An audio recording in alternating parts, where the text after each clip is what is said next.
तो very good morning all of you friends.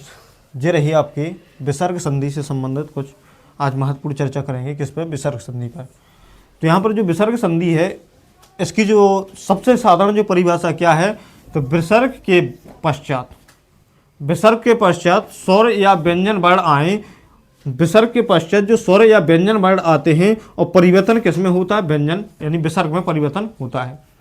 जो विसर्ग के पश्चात जो स्वर या व्यंजन वर्ण आते हैं और जो परिवर्तन किसमें होता है? विसर्ग में होता है। तो उसी को कौन सी? विसर्ग संधि कहते हैं। कौन सी संधि कहते हैं? विसर्ग संधि कहते हैं।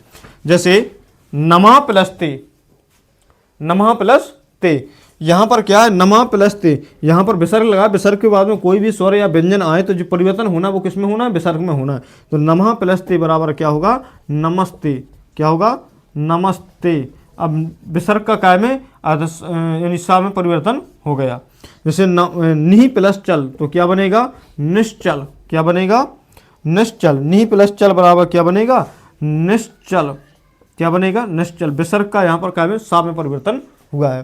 तो ये ध्यान रखना, जो यहाँ पर क्या मैंने लिखा है? विसर्ग के पश्चात स्वर या व्यंजन वर्ण आए तो स्वर या व्यंजन में कोई परिवर्तन नहीं होता, बल्कि परिवर्तन किसमें होता है? परिवर्तन विसर्ग में होता है। तो यहाँ पर क्या में परिवर्तन होगा? विसर्ग में। जैसे नमा प्लस ते बराबर क्या बना? नमस्ते। तो यहाँ पर विसर्ग का क्या बन गया? सा। नी प्लस चल बराबर क्या होगा? निश्चल। विसर्ग का क्या बना? सा। यहाँ पर और भी देखेंगे, जैसे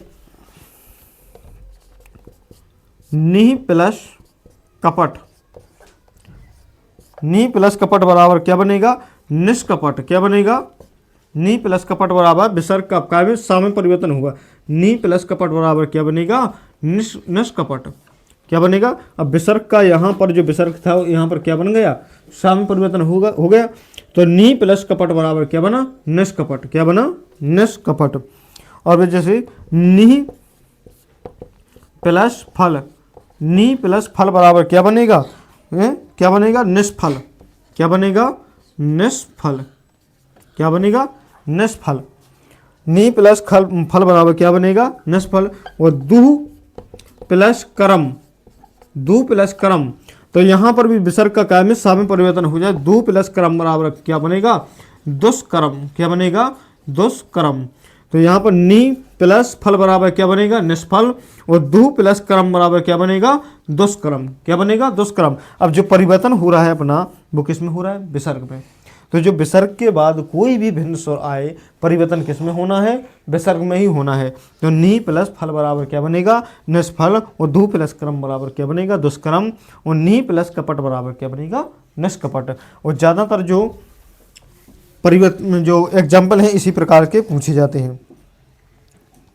जैसे नमः प्लस कार, नमः प्लस कार बराबर क्या होगा? नमस्कार। क्या बनेगा? नमः प्लस कार बराबर नमस्कार। क्या बनेगा? नमस्कार। किसका परिवर्तन हुआ? विसर्ग का। किस में परिवर्तन हुआ? विसर्ग में। जैसे और भी इसके एग्जाम्पल देखेंगे,